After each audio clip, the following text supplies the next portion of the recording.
Mi nombre es Cindy Estefanía Calvillo, soy estudiante del segundo semestre de la carrera de Medicina en la Universidad Autónoma de Aguascalientes y por esta ocasión les estaré hablando acerca del síndrome de Colet-Ziccar. Se estarán preguntando, ¿qué es el síndrome de Colet-Ziccar? Bueno, pues este síndrome consiste en la afectación unilateral y combinada de los nervios craneales bajos, que serían el 9, el 10, el 11 y el 12, ocasionados por alguna lesión en la base del cráneo. Enseguida explicaré algunos acontecimientos que ayudaron a que este síndrome fuera llamado así, síndrome de Colet-Ziccar. Este síndrome fue descrito por Frédéric Collet, quien era un patólogo y otorrinolaringólogo francés. Collet es recordado por proporcionar una descripción de un trastorno al cual llamó hemiplegia glosolaringoescapulofaringea, que más tarde sería conocido como síndrome de Collet. En 1915, él lo describe por primera vez en un soldado herido por una bala durante la Primera Guerra Mundial. Este trastorno es causado por una lesión en los nervios craneales noveno, décimo, onceavo y doceavo, y resulta en la parálisis de la lengua, el paladar, las cuerdas vocales, el músculo trapecio, entre otras áreas inervadas por estos nervios. 2 años más tarde se realizan nuevas descripciones acerca de este síndrome por el neurólogo y radiólogo francés Jean Sicard. Se trata de un síndrome muy poco frecuente que, como ya lo habíamos dicho, es producido por lesiones en la base del cráneo, que pueden implicar tanto al foramen yugular como el canal del hipogloso. Algunas de las posibles causas pudieran ser traumatismos, tumores, lesiones vasculares y procesos inflamatorios. Entonces, este síndrome, que se conocía como síndrome de Collet, gracias a las aportaciones de Sicard, quien proporcionó una descripción del trastorno independiente de las de Collet, es ahora, como lo conocemos, síndrome de Colet-Ziccar. Mi nombre es Karime Fernanda Caballero, soy estudiante del segundo semestre en la carrera de Medicina de la Universidad Autónoma de Aguascalientes y les voy a explicar la anatomía relacionada con la parálisis de Colet-Zicard y con el síndrome pseudobulbar. El síndrome de Colet-Zicard es un síndrome poco frecuente caracterizado por la lesión unilateral y combinada de los nervios craneales 9, 10, 11 y 12, es decir, glosofaringio, vago, espinal e hipogloso respectivamente. Para poder lograr un análisis más profundo y certero sobre este síndrome, es necesario que recapitulemos un poco en la anatomía de la base del cráneo. La base del cráneo es la región inferior del neurocráneo y del viscerocráneo. En la parte posterior se encuentra ocupada por el hueso occipital, como podemos ver en la imagen derecha, es el hueso que se encuentra en color morado, y en el centro de este hueso vamos a encontrar al agujero magno. La gran abertura que existe entre el agujero magno y la porción petrosa del temporal es el agujero yugular o el agujero rasgado posterior. Puede presentar un tamaño y una forma variable y se va a dividir en 3 segmentos. El primer segmento sería el petroso, por donde discurre seno petroso inferior. El segundo segmento sería el intrayugular, por donde va nervio vago, glosofaringio y espinal. Y finalmente tenemos al seno sigmoides, por donde transita el seno sigmoideo. Además de la profunda localización del agujero yugular, también se va a encontrar rodeado de estructuras nobles, por lo que su acceso quirúrgico representa un verdadero reto. En la parte anterolateral del agujero magno podemos encontrar el canal del hipogloso, por el que evidentemente transita el nervio con este nombre. Conocer la anatomía y funcionalidad de los nervios que se ven implicados en este síndrome es fundamental para poder entender los signos y síntomas que se presentarían en caso de una lesión. Vamos a comenzar con el nervio glosofaringio o noveno nervio craneal, el cual es un nervio mixto que emerge de las partes laterales de la médula oblongada, específicamente del surco retroolivar, como se puede apreciar en la imagen. Con respecto a los núcleos del nervio glosofaringio, encontramos que son un total de 4, de los cuales 2 de ellos son motores, que vendrá siendo el núcleo ambiguo y núcleo salival inferior, y 2 de ellos son sensitivos, que sería el núcleo sensitivo del trigémino y el núcleo del tracto solitario. Si profundizamos con más detalle en los núcleos motores del nervio glosofaringio, vamos a observar cómo el núcleo ambiguo es el encargado de darle inervación motora al músculo estilofaringio, el cual participa en el proceso de la deglución. Observamos en la imagen cómo el nervio lleva las fibras en color rojo y terminan a nivel de la parte dorsal de la faringe. Con respecto al núcleo salival inferior, vemos que las fibras discurren a través de este nervio, llegan al ganglio óptico donde van a hacer sinapsis y terminarían a nivel de la glándula parótida para inervarla de manera parasimpática. Con respecto a los núcleos sensitivos, tenemos que mediante el nervio auricular se va a recoger la sensibilidad de la parte posterior del pabellón auricular, trago, membrana timpánica y trompa faringotimpánica. Toda esta información va a ser recolectada y va a terminar a nivel del núcleo sensitivo del trigémino. También tenemos que mediante ramos faringios, tonsilares y linguales se va a recoger el gusto del tercio posterior de la lengua y van a terminar a nivel del núcleo del tracto oasolitario. Y finalmente, mediante ramos carotidios se va a dar la inervación parasimpática para el cuerpo y seno carotidio respectivamente. El nervio vago, nervio neumogástrico o décimo nervio craneal es un nervio mixto que emerge del surco retroolivar en forma de pequeñas raicillas. Es uno de los nervios más importantes de todo el cuerpo porque contiene aproximadamente el 75% de las fibras parasimpáticas que se distribuyen en todo el cuerpo. Los núcleos que se relacionan con el nervio vago son un total de 4, de los cuales 2 de ellos son motores y 2 son sensitivos. En los motores vamos a encontrar al núcleo dorsal del vago y al núcleo ambiguo, y en la parte de sensitivos tenemos a la raíz descendente del trigémino y al núcleo del tracto vasolitario. En las posteriores diapositivas vamos a explicar con mayor detenimiento cuál es la función que cumple cada uno de estos núcleos en la parte de la inervación del nervio vago. Las funciones que se encuentran asociadas al núcleo ambiguo sería proveer de inervación motora a los músculos constrictores de la faringe, al músculo estriado-esquelético de los 2/3 superiores del esófago, músculos intrínsecos de la laringe y paladar, exceptuando al músculo tensor del velo del paladar. Tenemos que las funciones relacionadas al núcleo dorsal del vago sería proveer de inervación parasimpática al músculo liso de la tráquea, bronquios, músculo cardíaco e inervación parasimpática a vísceras torácicas y abdominales. Entonces, como podemos observar, básicamente las fibras del nervio vago se encuentran distribuidos por la mayor parte del cuerpo humano. Vamos a profundizar un poco más en la inervación de la laringe. Tenemos que el nervio vago emite el nervio laringeo superior, que como podemos ver en la imagen se divide en 2 ramas. Una rama interna que perfora la membrana tiroidea y va a irse a inervar la mucosa que se encuentra por encima de las cuerdas vocales. Esto lo hace de manera sensitiva, y un ramo externo que desciende hasta alcanzar al músculo cricotiroideo, al que va a inervar de manera motora. Observamos también al nervio laringeo recurrente, que el derecho surge a nivel de la arteria subclavia derecha y el izquierdo lo hace a nivel del callado aórtico. Ambos van a dar fibras para inervar a la faringe, al esófago y a la tráquea, pero también van a contribuir con fibras que van a ayudar a formar el plexo cardíaco. Como ya habíamos mencionado, tenemos 2 núcleos que se relacionan con la parte sensitiva. La raíz descendente del trigémino, mediante los nervios auriculares, son los encargados de recoger la sensibilidad del oído y del conducto auditivo externo, mientras que el núcleo del haz solitario va a ser el encargado de recoger el gusto de la epiglotis y del paladar. El nervio espinal accesorio o 11º nervio craneal es un nervio puramente motor que emerge del surco retroolivar justo debajo del 10º nervio craneal. La función de este nervio es proveer de inervación motora al músculo esternocleidomastoideo y al músculo trapecio, como podemos observar en la imagen. El último nervio que vamos a analizar con respecto a este síndrome es el nervio hipogloso o 12º nervio craneal, el cual es un nervio puramente motor que tiene su emergencia aparente a nivel del surco preolivar en médula oblongada. La función de este nervio es proveer de la inervación motora a los músculos intrínsecos de la lengua, que sería longitudinal superior, longitudinal inferior, el transverso y el vertical.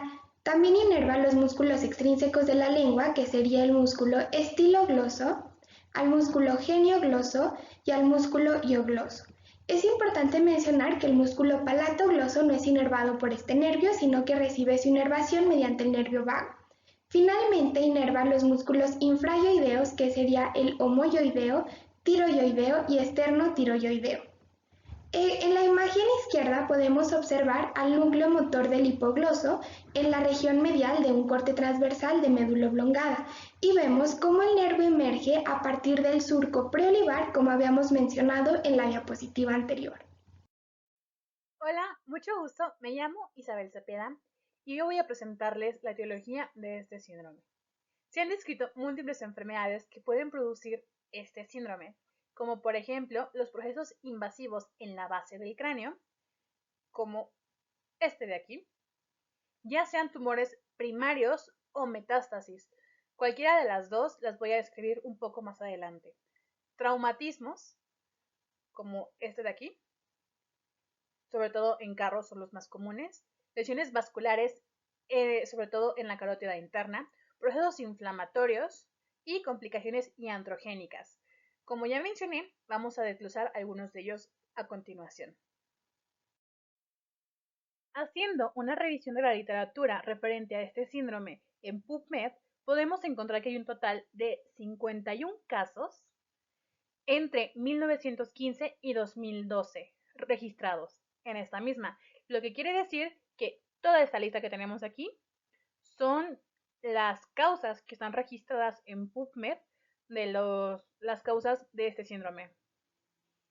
Entre estas podemos encontrar una lesión vascular, es la más común que lo produce, y hay algo interesante aquí, que podemos encontrar esto y esto, quiere decir que una lesión en la carótida interna es la más común que causa el síndrome, como ya antes había mencionado, pero aquí ya está con los datos específicos de PubMed.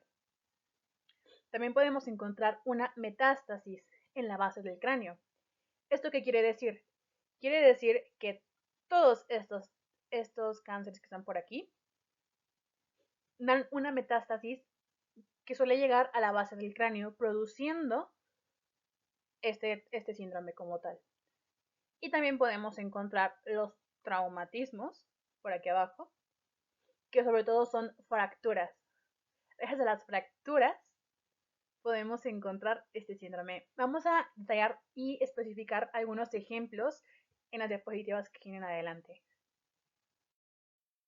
Ahora vamos a hablar sobre algunos ejemplos de tumores que pueden producir este síndrome para generar un aspecto más amplio sobre todas las causas que puede tener este síndrome.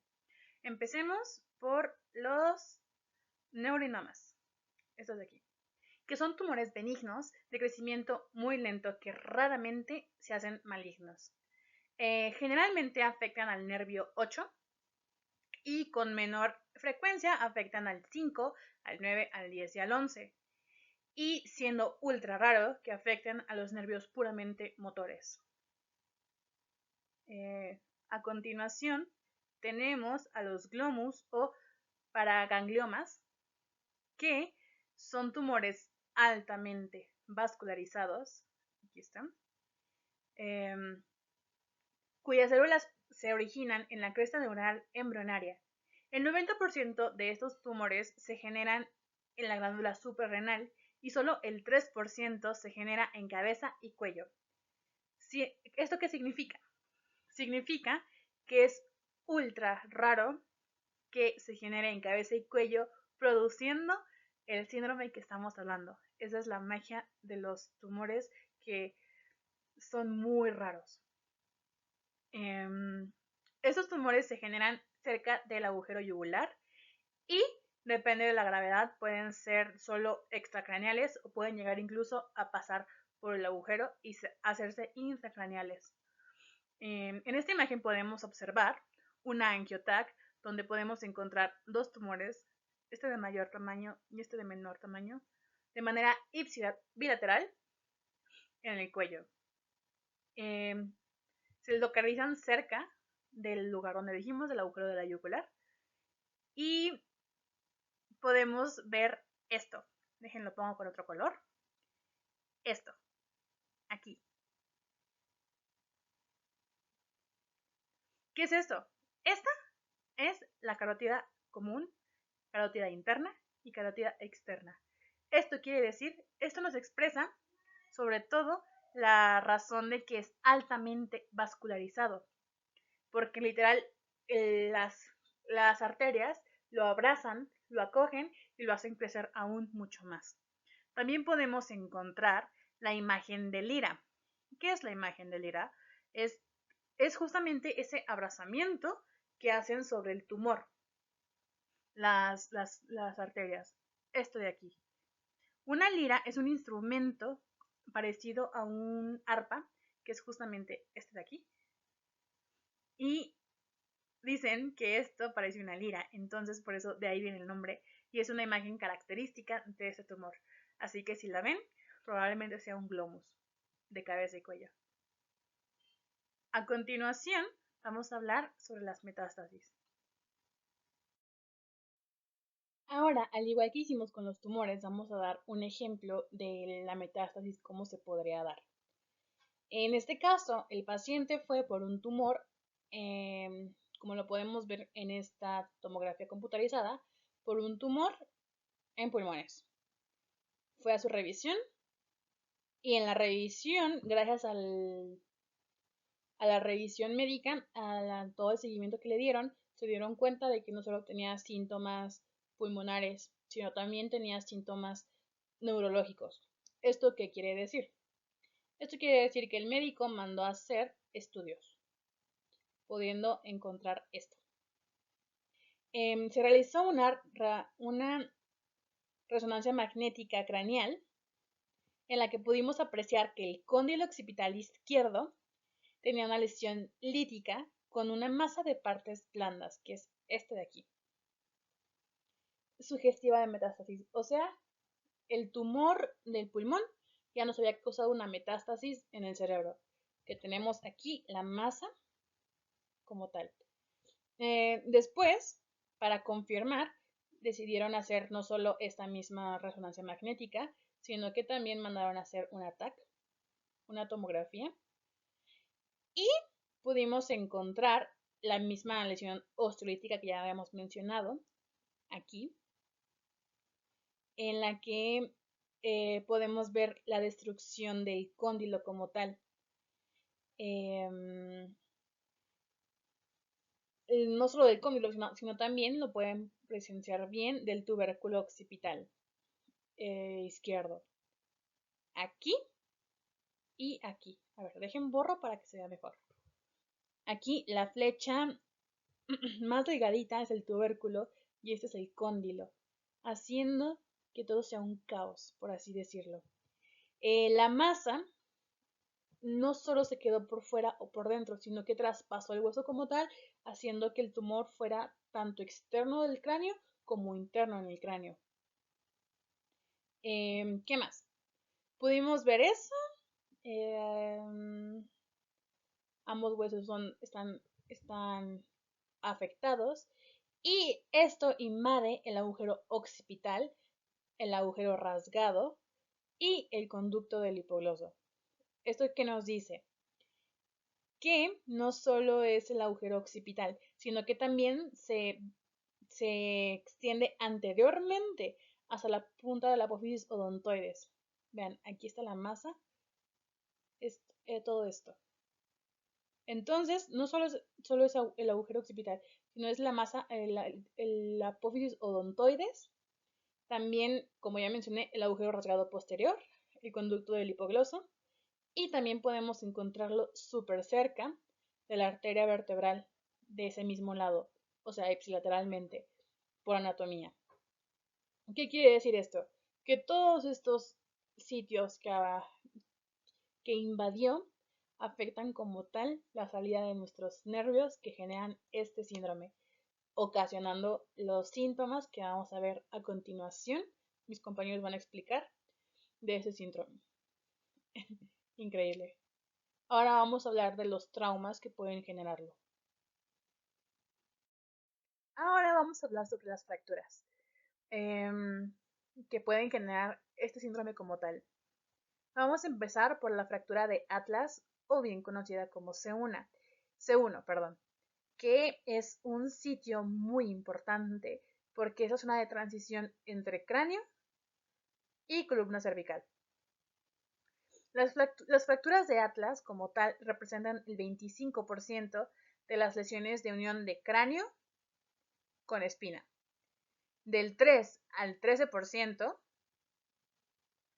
de las fracturas más frecuentes a nivel cervical y el 2% de las lesiones en total de columna vertebral.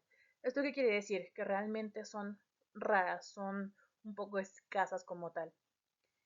Estas son dadas sobre todo por accidentes automovilísticos, aunque también son dadas sobre todo por inmersión a aguas poco profundas, como aquí. En el 80%, ambos casos, y a otros casos son mucho menos raros, pero estas dos son las más frecuentes. Estas fracturas pueden ser asociadas, más bien son casi siempre aisladas, pero de poca frecuencia pueden ser asociadas con otras lesiones que son estas: fractura del axis, subluxaciones, rupturas del ligamento transverso, fracturas vertebrales no contiguas, trauma craneal cerrado o fracturas de cóndilos occipitales. ¿Por qué resalté esta? Resalté esta porque en la bibliografía que yo investigué realmente mencionaba que eran más comunes dadas de esta manera. O sea, juntas son más comunes. En fin, continuemos con la siguiente fractura. Como fracturas también podemos encontrar fracturas en los cóndilos occipitales. Estas son muy interesantes porque, como sabemos, por anatomía, generalmente a los cóndilos tenemos el agujero magno, el cual da paso a la unión bulbomedular, a los filetes nerviosos del componente espinal del 11 y las arterias vertebrales. También podemos encontrar cerca de este el agujero yugular, que contiene los nervios craneales 9, 10 y 11. Las venas yugulares también.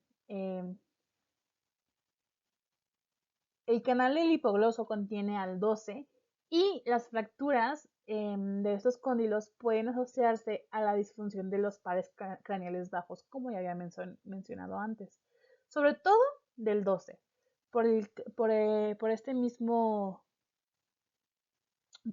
canal del hipogloso. Pero cuando esta fractura se extiende o se desplaza al agujero yugular, es cuando podemos encontrar que se genera este síndrome de Koletz-Sicard. ¿Por qué? Porque afecta a los nervios que ya habíamos hablado, que son los afectados en este nervio, o sea, el 9, el 10 y el 11. Este síndrome se puede generar de una manera aguda o darse periódicamente.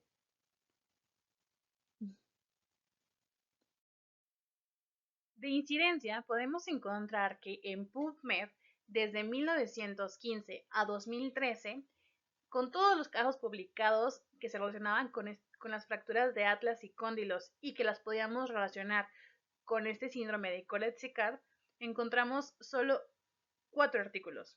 De estos, 3 fueron asociados con fractura de atlas, 1 fue asociado con los cóndilos occipitales, y de estos ninguno fue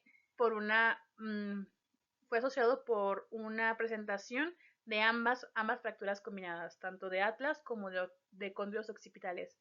¿Qué quiere decir esto? Que la fractura más común que puede generar este síndrome es la de atlas, y la de cóndilos occipitales no tanto, pero puede generarla, aunque de un grado mayor. Y las fracturas combinadas realmente son súper extrañas. No hay literatura por ahora de ellas. Gracias. Buen día, mi nombre es Héctor Alejandro Campos Zapata. Soy estudiante de la carrera de médico cirujano de la Universidad Autónoma de Aguascalientes y yo les hablaré acerca del cuadro clínico correspondiente al síndrome de Koletz-Sicard.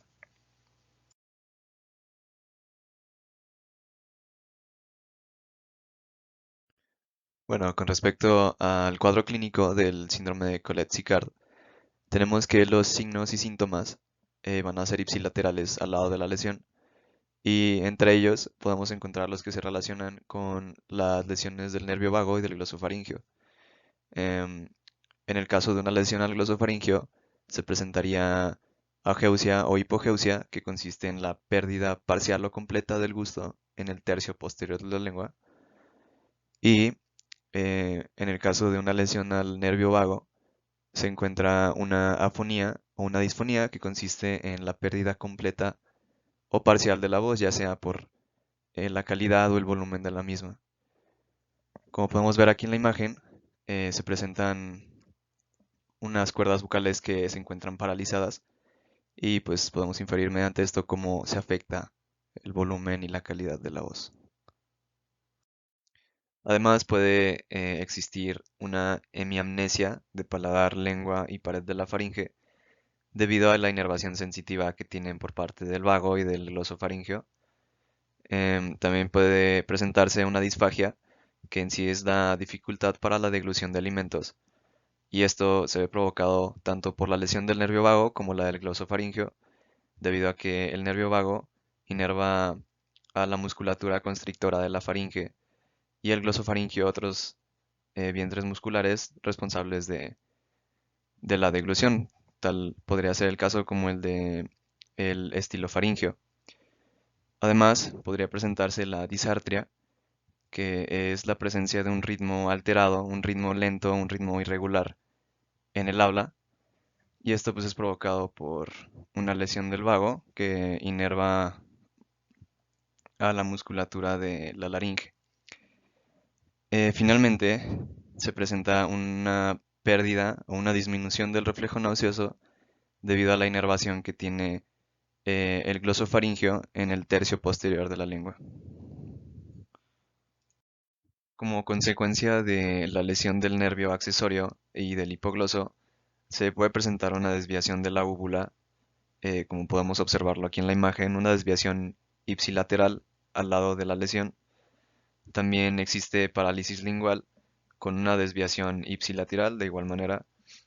Y también puede existir una ausencia de fasciculaciones de la lengua. Además, como consecuencia de la interrupción de la inervación del nervio accesorio o del onceavo nervio craneal, puede presentarse debilidad en el músculo esternocleidomastoideo y en el trapecio. Y esto, como lo podemos ver aquí en la imagen, se aprecia en la clínica mediante un hombro caído y una protusión clavicular ipsilateral.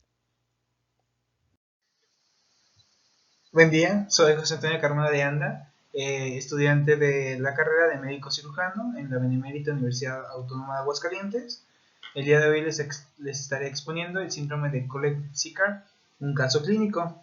Es importante mencionar que consiste en una afectación unilateral y combinada de los nervios craneales bajos, originado principalmente por lesiones en la base craneal. Tenemos que tener en cuenta tres palabras clave. La primera es la fractura de Jefferson. Como segundo punto serían los cóndilos occipitales y la tercera sería el propio síndrome. Como comentaba anteriormente, el síndrome consiste principalmente en una afectación unilateral y combinada de los pares craneales del noveno al doceavo, usualmente caracterizado por lesiones en la base craneal.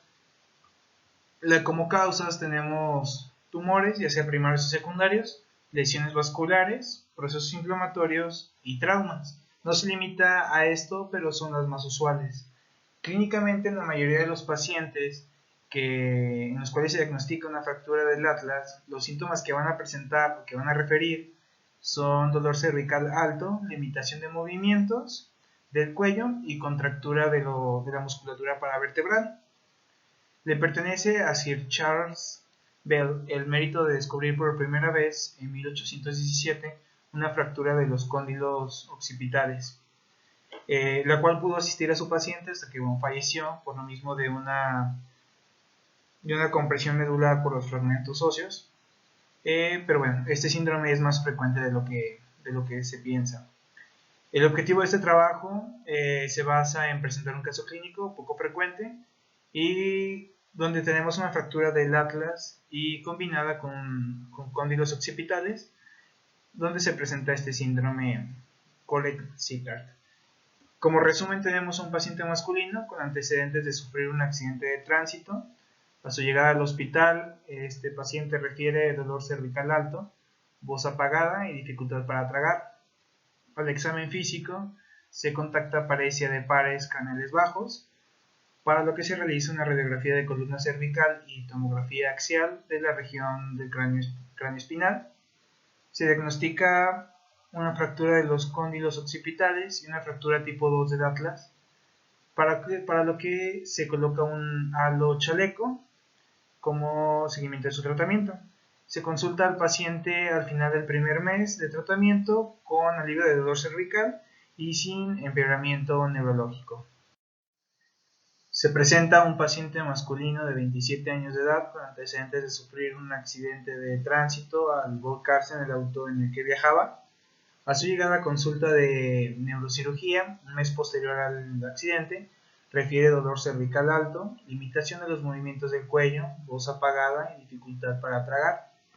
Al examen físico, como se puede observar en las imágenes, se contacta espasmo de la musculatura cervical y parecia del paladar derecho y cuerda vocal ipsilateral, reflejo nauseoso disminuido, parecia y desviación de la lengua a la derecha. Se puede observar esto en la figura número A. En la figura número B podemos ver que se observa una hipotrofia del músculo trapecio, esternocleidomastoideo y la musculatura supraescapular. Para lo que se indica la realización de una tomografía axial de la región craneoespinal, donde se puede apreciar una fractura tipo 2 del atlas, en la figura B, y una fractura bilateral de los cóndilos occipitales, en la figura C. Posterior a realizar una radiografía de la columna cervical en vista transoral, donde se observa un desplazamiento de las masas laterales del atlas mayor a 7 milímetros en relación al axis, como se aprecia en la figura A. Con esto se tiene un diagnóstico de una fractura bilateral de los cóndilos occipitales desplazada hacia la derecha y una fractura tipo 2 del atlas. Se inmoviliza la columna cervical mediante ortesis externa con halo chaleco y se envía al servicio de fisioterapia para evaluación y tratamiento. Se consulta al paciente al primer mes del tratamiento con disminución del dolor cervical y sin empeoramiento neurológico. Para la discusión de este caso clínico, tenemos que las fracturas del atlas representan aproximadamente un 25% de las lesiones de la unión craneoespinal, del 3 al 13% de las fracturas cervicales y el 2% en todas las lesiones de la columna vertebral. Son los accidentes en vehículos con motor y la inmersión en aguas poco profundas responsables del 80% de los casos. Las fracturas del atlas se pueden presentar de forma aislada, que es lo más frecuente, o asociarse a fracturas del axis, subluxaciones, ruptura del ligamento transverso, fracturas vertebrales no contiguas y trauma craneal cerrado o fractura de los cóndilos occipitales.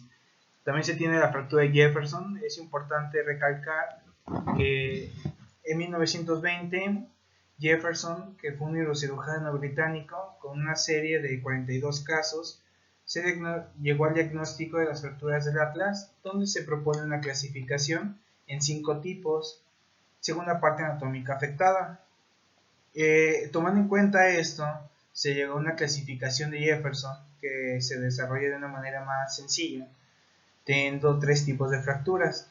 El tipo número 1 es la fractura del arco anterior o posterior. El tipo número 2 es la fractura del arco anterior y el posterior. Y la fractura número 3 es la fractura de las masas laterales, ya sea con o sin fracturas de los arcos. Es importante aquí, clínicamente, que una excesiva carga axial es capaz de originar fractura continua de los cóndilos con nada o poco desplazamiento.